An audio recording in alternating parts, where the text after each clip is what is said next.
I'm your host today, and I have two guests. The same guests we had last time.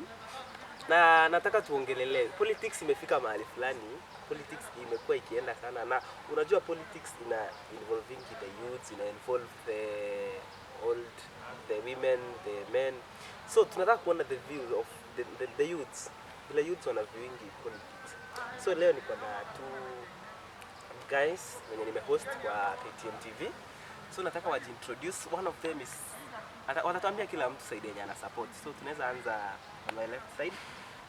On your left side, I'm Francis Mwangi. Sijatoka Kenya Kwanza, niko bado Kenya Kwanza. Juu naamini na utendakazi wa naibu wa Rais William Ruto. Na we are focused on winning the election on 9th August 2022. Other than our opponents, they have no ideas. We are going to come on that when we continue that discussion. Okay, so on my right side niko na kiongozi mwenyewe hapa amefika. Haro Azimio. Yes, sini watu wa Azimio, and we are here to discuss about a transparent government yenye inajielewa, ina makando kando, and as mwenzetu amesema tu tutajua mengi as we continue. So youths wanajaribu ku divert from politics, but acha niseme the truth is that politics really affects kila mtu kwa country. So if you vote ama usipovote itakuja tu ku affect, like now tunaona vile economy iko juu, prices ya vitu ziko juu, na ina affect everybody in the whole nation. So mimi ninaweza wa advise on 9th August kila mtu aende tu achape kura yake, ndo you elect that leader mwenye unaona anaweza kusaidia in terms of prices, vitu kama hizo. And so niko na maswali kadhaa nataka kuuliza these people. We watched the debate on, it was on the deputy president's debate and the presidential debate on Monday. Yeah, the presidential debate was on Monday. So the presidential debate ilikuwa very hot, tuliona, lakini kiongozi wenu hakwenda bana. Raila mbona hakwenda? Yes, kama tulivyoona, Raila was not supposed to go there. Why? Because our opponent, kama venye hiyo letter ilitoka kwa kiongozi, our opponent alikuwa anataka kuchukua hiyo forum ya debate at all cost. Achafue Raila at all cost. Yes. Aonyeshe Raila kwa mtu mdogo, aonyeshe kwa Raila, yeah, he was prepared to go on the offensive side. So you don't trust yourself. So yet we don't trust ourselves to avoid your clash. Mambo ya kiongozi mkubwa kama Raila kwenda pale kugombana na Ruto, of which that was going to happen. Every sane person angeona hiyo. Kama Ruto mwenyewe alikuwa peke yake na bado alikuwa anapeleka blame. Sasa what if Raila angeenda? Okay, yeah, by the way, na mbona Ruto aliamua kwenda? Ruto tulikuwa tumeona past alikuwa amesema haendi. The next president of Kenya is a man who values democracy. Okay. Yeah? And because debates are set so that Kenyans, which are the supreme of our constitution, can be able to hear what their leaders see and are planning for them in the coming election. If we don't manage to go, like our opponent didn't come because has no plan for Kenya for the next 5 years, because you cannot go and answer difficult questions. What are you going to do to Kenyans? I don't know. What am I going to answer? So the Raila hana anything. No plan for Kenya. Just being a project for someone, and then because you cannot have answers. I don't know why I'm the president. So what if I'm asked, are you going to buy? I can say no. Yeah. So he omitted those kind of questions because but our incoming president, is focused on the plan. 6 plans which are there for the Kenya Kwanza. We are going to bring it. That's why we went there so that Kenyans can know your manifestos. Yeah, and what you are planning for here. Kenyans are very intelligent people. Manifestos zinasemwa kila siku kwa campaign. Manifestos zinaandikwa kwa gazeti kila siku. So if it means kuwa ni paka uende usimame uelezee manifesto yako, basi ujielewi. But you don't want to be questioned. Let me finish. Unajua, if you have to stand and explain your manifesto, kwa watu for a debate, kuulizwa maswali of which okay, the debate happened. Na ukienda Twitter, ukienda kila mahali utaona the response. Yeah. Huyo jamaa alikuwa anajirudia tu na maswali alikuwa anaulizwa, he was just beating around the bush. Hakuwa anajibu directly. Of which the debate hajamsaidia bado. Manifesto yake hata mimi sasa hivi ukiniuliza manifesto ya Ruto mimi sijui, na kujua tu ni manifesto ya the previous tena na the previous campaigns walizofanya na Uhuru. Hiyo ndio manifesto anatumia bado sasa hivi. So ukiniambia eti sijui Raila ajui kitu anafanya, watu sasa hivi uliza manifesto ya Raila atakwambia kuna baba care. Unaona? Kuna hiyo ya kusaidia na 6000. Kuna a lot of things, lakini Ruto ni kurudia tu. Kwa yeye anataka apewe tena, alipewa 10 years. Sasa hata anataka ongezewe 5 years tena ndio aende amalize hizo projects zenye anasema hazikumalizwa juu they were punishing him. Of which he didn't go to the debate kuelezea manifesto yake. Ruto went to the debate kuulizia sympathy, put blames on other leaders. Aliweka blame na 60%, tuseme 70% ilikuwa ya kuweka tu blame. Raila kama Uhuru na Raila na handshake alitaja 1000 times mpaka tulichoka. Was it a debate ama was it to talk about handshake and putting blame on others? Hiyo ikuelezea manifesto. Let me tell you, that was blaming. A debate, we see it in the most powerful countries, like the USA. Biden, we saw Biden and Trump going to a debate. People who respect their people, and you can't govern people who you don't respect. You go there in a debate, but if you see that debate doesn't make sense, so you tell me even the most powerful countries, does it make sense to them? They waste their time for debate. Raila did not say.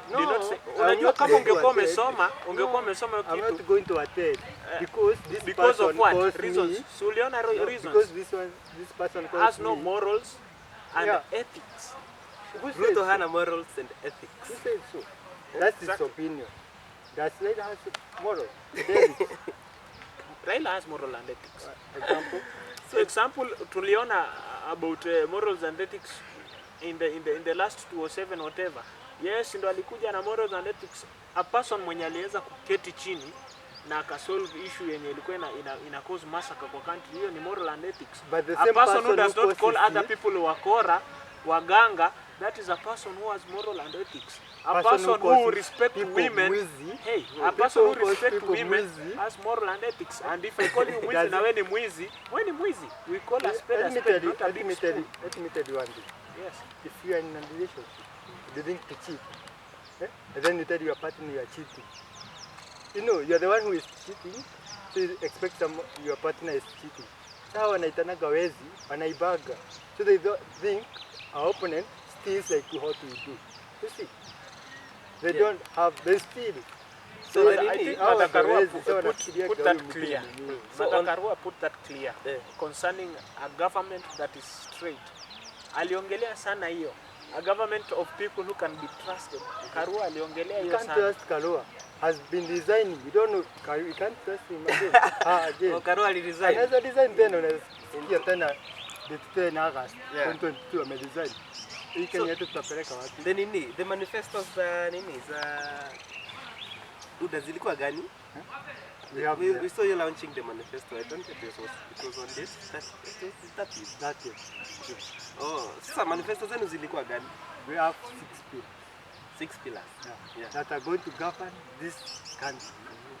Not only for the next 5 years, for the future of our generation. One key, we have agriculture. Agriculture, we can't do. Agriculture is our basis for our economy. Yeah. Because people want to eat. We have sometimes we have the good climate, but we have one problem. No agriculture. What Kenya Kwanza government wants to solve it. That is the fertilizer from 6,700 to 2,500. They give them the input, fertilizer, seeds, so that you can make sure that our country have no. We are not going to have a time like now where the UGA costs 200 and fought. But if I may That- ask, I'm if talking I- if about I- my if I may, manifesto. concerning your manifesto, Yeah. I'm entitled to ask. Yes. Yeah, Ruto was a minister of agriculture. Yeah. He brought Yes, he was a Fertilizer minister, to and 2025. Ruto has been the deputy president, and I think he has a degree in agriculture and whatever. Zoology. But yes, but we are still experiencing the same. What will change if he become the president? Still the deputy president, but we are still suffering. And for your information, the substitute for what do we call subsidy for agriculture is still there. No, it was removed It by is- the It is government. still there. Madakario explained that. What is the price of So- fertilizer now? Madakaro explained that. Prices, Do you have the- Fataya sign 6,000. 6,000. Then you have the subsidy. No. It's 2,500 from 10th August 2022. And let me tell you, you have asked a good question. The deputy president has been the deputy president for 10 years. I give an example. The late His Excellency Moi Kibaki was the vice president for 10 years. We didn't see, people are crying. But today, the best president of Kenya is the late His Excellency Moi Kibaki. That's why we want Kenyans to give His Excellency Dr. William Samoei Ruto a chance to be the What president, made Mike Kibaki the best president? He was working with who? because Who was he working with? Who was the prime minister at that time?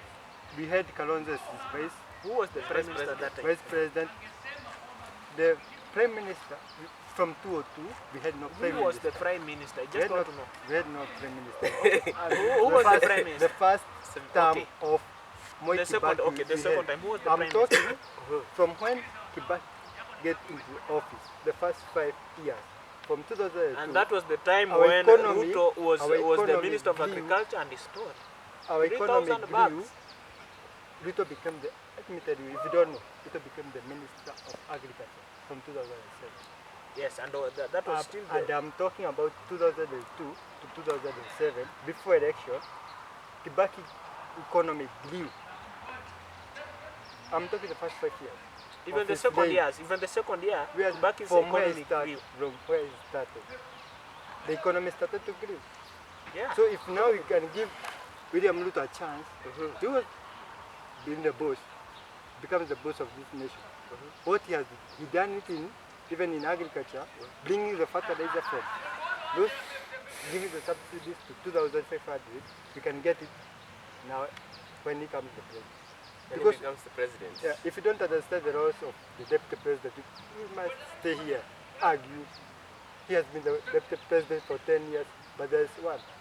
You give advice to the president if needed. So the main manifesto of the deputy president is agriculture We have mostly. agriculture, Uh-huh. we have the small, medium businesses, the SMEs.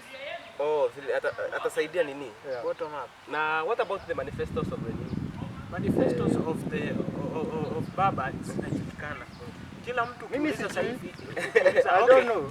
Okay, that's what you hear. I won't blame that. You said me, even you don't know about our thing. Yeah, your I don't manifesto, I don't know about your I know about Uhuru's manifesto. Even that agriculture was Uhuru's manifesto. Which they didn't work because of Why this did guy. they work? Why didn't they work? Because of who? Because of this guy. You know, Handshake it is after- easy to Let me tell you one thing. After when you are handshake- failed, even if when you are failed, you have to accept that I have failed because of this and this and this, and I will change. If Ruto can honor his failure and say I failed because of this and this and this, I will appreciate that man. I will be thinking about joining UDA. Let But me tell you somebody one who thing. shifts blames to another people, that is not a leader. That's that not the that blame. person cannot He talks- own anything. Every Kenyans know that from 2017 to now, I think it should be now because the court. What prevented Ruto from joining the handshake and saying, It okay, was- I'm with the handshake, I and cannot- helping the president from the handshake's perspective? You know, if you would be On working with the BBI president, to pass the BBI. He didn't join because the BBI was there. And the BBI was meant to sabotage the citizens. You can't tell me that you are According going to to you. bring the ombudsman to the judiciary appointed by the president. That's not bringing, you have independence of the judiciary.